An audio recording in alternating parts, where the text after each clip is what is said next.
మీ ఇంట్లో తులసి కోట ఉందా? అయితే ఈ నియమాలు ఖచ్చితంగా తెలుసుకోండి.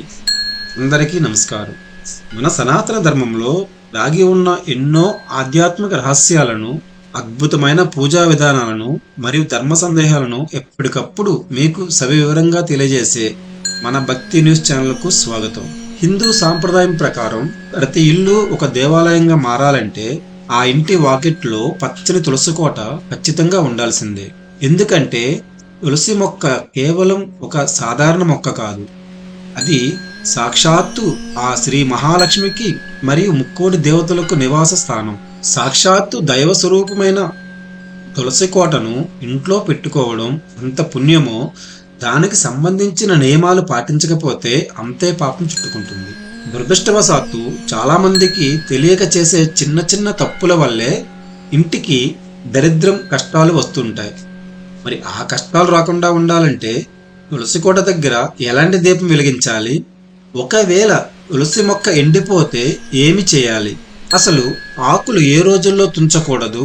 అలాగే తులసమ్మను అడిగి మన కోరికలు ఎలా నెరవేర్చుకోవాలి? ఇలాంటి ఎన్నో ముఖ్యమైన విషయాలను ఇప్పుడు మనం ఈ వీడియోలో వివరంగా తెలుసుకుందాం. అయితే ఆ విషయాల్లోకి వెళ్ళే ముందు ఈ వీడియోకి ఒక లైక్ చేసి ఇలాంటి మరెన్నో ధార్మిక విషయాల కోసం మన ఛానల్ని సబ్స్క్రైబ్ చేసుకోండి.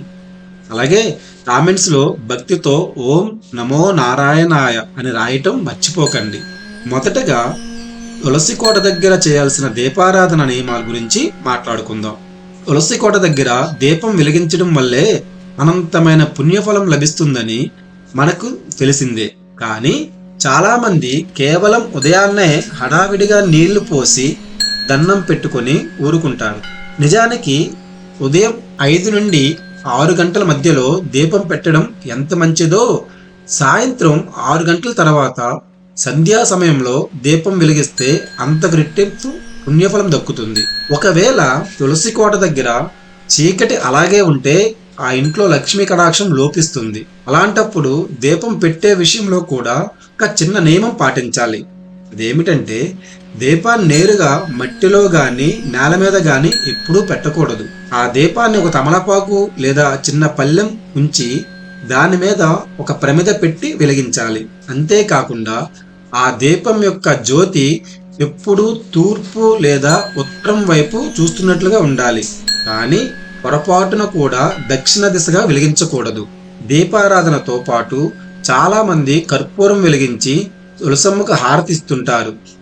అయితే ఆ కర్పూరం వేడికి పవిత్రమైన తులసి ఆకులు మాడిపోయే ప్రమాదం ఉంది. కాబట్టి కర్పూరానికి బదులుగా కేవలం ఆవు నెయ్యి లేదా నువ్వుల నూనెతో దీపం వెలిగించి అగరబత్తులతో ధూపం ఇస్తే సరిపోతుంది. ఈ పూజా నియమాలతో పాటు వాస్తు శాస్త్ర ప్రకారం తులసి కోటను సరైన దిశలో ఉంచడం కూడా అంతే ముఖ్యం. తులసి కోటను ఎప్పుడూ తూర్పు, ఉత్తర లేదా ఈశాన్య దిశలోనే ప్రతిష్ఠించుకోవాలి. కానీ పడమర, దక్షిణ దిశలో ఎట్టి పరిస్థితులను ఉంచకూడదు. సరైన దిశను ఎంచుకున్న తర్వాత ప్లాస్టిక్ కుండీలలో కాకుండా స్వచ్ఛమైన మట్టి కుండలో లేదా సిమెంట్తో కట్టిన కోటలో మాత్రమే తులసిని పెంచాలి. అలా పెంచే తులసి మట్టిలో ఖచ్చితంగా సాలగ్రామాన్ని లేదా ఒక చిన్న బాణలింగాన్ని ఉంచి పూజిస్తే ఆ ఇల్లు సాక్షాత్తు వైకుంఠంగా మారుతుంది. ఇవన్నీ ఒక ఎత్తు అయితే తులసి కోట చుట్టుపక్కల ఉండే శుభ్రత మరొక ఎత్తు. ఎందుకంటే తులసి కోట చుట్టుపక్కల చెప్పులు విడవడం, చీపుర్లు పెట్టడం, చెత్త డబ్బాలు ఉంచడం లాంటివి చేస్తే ఆ ఇంటి నుండి లక్ష్మీదేవి వెంటనే వెళ్ళిపోతుంది. శుభ్రత గురించి మాట్లాడుకుంటున్నాం కాబట్టి ముఖ్యంగా మహిళలు పాటించాల్సిన కొన్ని నియమాలు కూడా తెలుసుకోవాలి. తులసి కోట దగ్గర పూజ చేసేటప్పుడు స్త్రీలు జుట్టు విరబూసుకొని ఉండకూడదు. జుట్టు ముడివేసుకొని తలపై చీర కొంగు కప్పుకొని పూజ చేస్తే ముత్తైదువులకు దీర్ఘ సుమంగళి యోగం సిద్ధిస్తుంది. అలాగే పొరపాటున కూడా నైటీలు లేదా అపవిత్రమైన దుస్తులు ధరించి తులసమ్మకు నీళ్లు పోయడం గాని, నమస్కరించడం గాని చేయకూడదు. పైగా నెలసరి సమయంలో 5 రోజుల పాటు తులసి మొక్కను తాకడం, నీళ్ళ పోయడం లేదా కనీసం ఆ గాలి తగిలేలా దగ్గరికి వెళ్ళడం కూడా మహాపాపంగా పరిగణించబడుతుంది. పూజ చేసే సమయంలో తులసి కోటకు ప్రదక్షిణలు చేసేటప్పుడు ఓం నమో నారాయణాయ అనే మంత్రాన్ని జపిస్తూ కనీసం 3 లేదా 5 ప్రదక్షిణలు చేయటం అత్యంత శ్రేష్టకరం. ఇక పూజ కోసం ఆకలి తుంచే విషయంలో కూడా కొన్ని స్పష్టమైన నియమాలు ఉన్నాయి. ఆదివారం, మంగళవారం మరియు శుక్రవారం రోజుల్లో తులసి ఆకులను అస్సలు తుంచకూడదు. పైగా ఆదివారం నాడు తులసి మొక్కను కనీసం తాకరాదు. పగటిపూట సంగతి పక్కన పెడితే సూర్యాస్త సమయం తర్వాత తులసి మాత నిద్రిస్తుందని భావిస్తారు. కాబట్టి రాత్రి వేళలో ఆకులు అస్సలు కోయకూడదు. ఇంకో ముఖ్యమైన విషయం ఏమిటంటే, మీరు నిత్యం పసుపు కుంకుమలు పెట్టి పూజించే ప్రధాన తులసి కోట నుండి పూజకు ఆకులు తుంచకూడదు. దేవుడి కోసం విడిగా మరొక కుండీలో తులసి మొక్కను పెంచుకోవడం ఉత్తమం. పూజ చేసేటప్పుడు తులసమ్మకు భక్తితో పసుపు కుంకుమలు పెట్టాలి, కానీ మరీ ఎక్కువగా ఆకుల మీద మొదలు వేసేయకూడదు. ఒకవేళ అలా చేస్తే మొక్క త్వరగా వాడిపోతుంది. మొక్క ఆరోగ్యంగా ఉండాలంటే దానికి ఉండే విత్తనాల భారాన్ని తగ్గించాలి. తులసి మొక్కకు విత్తనాలు ఎక్కువగా భారంగా ఉంటే అమ్మవారు కష్టపడుతుందని పురాణాలు చెబుతున్నాయి. కాబట్టి ఆ విత్తనాలను కత్తిరించి ఒక శుక్రవారం నాడు మీ పూజా గదిలోని లక్ష్మీదేవి పటం ముందు ఉంచి పూజిస్తే ఇంట్లో ధనవర్షం కురుస్తుంది. ఇలా తులసీమాత ఆరాధనతో మీ జీవితంలో ఎలాంటి కష్టాలు ఉన్నా వాటిని సులభంగా తొలగించుకోవచ్చు. ఉదాహరణకు, మీ ఇంట్లో ఉన్న తులసి మొక్క పచ్చగా సిగురిస్తుంటే త్వరలోనే మీకు అఖండ ధనలాభం కలగబోతుందని ఒక శుభ సంకేతం.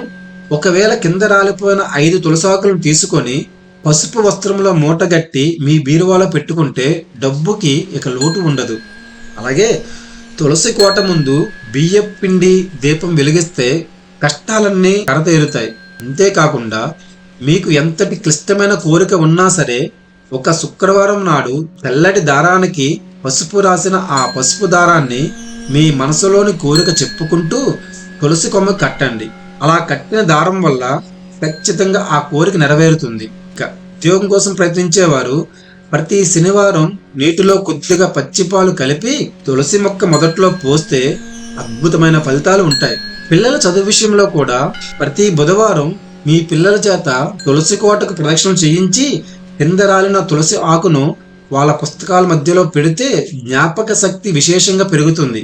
కుటుంబ పరంగా చూస్తే దంపతుల మధ్య గొడవలు తగ్గాలంటే శుక్రవారం నాడు తులసి కోట ముందు బియ్య పిండితో ముగ్గు వేసి దానిపైన నెయ్యి దీపం వెలిగించండి. కానీ ముగ్గు వేయటానికి చాక్ పీస్ వాడకూడదని గుర్తుపెట్టుకోండి. ఈ పరిహారంతో ఇల్లు ప్రశాంతంగా మారుతుంది. చివరగా మరికొన్ని ముఖ్యమైన విషయాలు కూడా గమనించాలి. మీ ఇంట్లో తులసి మొక్క గనుక ఎండిపోతే అది ఒక చెడు సంకేతంగా భావిస్తారు. అలా ఎండిపోయిన మొక్కను తీసి చెత్తలో వేయకూడదు. దానికి బదులుగా పారుతున్న నదిలో కలపాలి. ఒకవేళ వాస్తు దోషం ఉన్న ఇంట్లో నల్లని తులసి పెంచితే ఆ నెగిటివ్ ఎనర్జీని మొత్తం ఆ మొక్క తనలోకి పీల్చేసుకుంటుంది. అలాగే పూజలు లేదా వ్రతాలు చేసినప్పుడు పసుపు గణపతిని తయారు చేస్తాం కదా, ఆ పసుపు గణపతి పూజ పూర్తయ్యాక కొంతమంది తీసుకొచ్చి తులసి కోటలో పెడుతుంటారు. కానీ ఇది చాలా తప్పు. ఎందుకంటే తులసి కోటలో ఇతర ఏ మొక్కలు కానీ వస్తువులు కానీ ఉండకూడదు. కొత్త మొక్కను పెట్టుకోవాలనుకుంటే ఎవరైనా తులసి మొక్కను బహుమతిగా ఇస్తే తీసుకోవచ్చు. ముఖ్యంగా శుక్రవారం నాడు కొత్త మొక్కను ఇంటికి తెచ్చుకోవడం అత్యంత శుభప్రదం. ఇక ప్రతిరోజు స్నానం చేసిన తర్వాత కొద్దిగా తులసి మట్టిని నుదిటిన ధరిస్తే దురదృష్టం పోయి అదృష్టం వరిస్తుంది. ఈ చిన్న చిన్న నియమాలు పాటించి ఆ శ్రీ లక్ష్మీనారాయణుల కృపకు మీరందరూ పాత్రలు కావాలని మనస్ఫూర్తిగా కోరుకుంటున్నాను. ఈ వీడియో మీకు ఉపయోగకరంగా అనిపిస్తే తప్పకుండా లైక్ చేయండి. అలాగే మీ బంధుమిత్రులకు షేర్ చేయండి. ఇలాంటి మరెన్నో అద్భుతమైన వీడియోల కోసం వెంటనే మన భక్తి న్యూస్ ఛానల్ సబ్స్క్రైబ్ చేసుకోండి. ధన్యవాదాలు. జై శ్రీరామ్.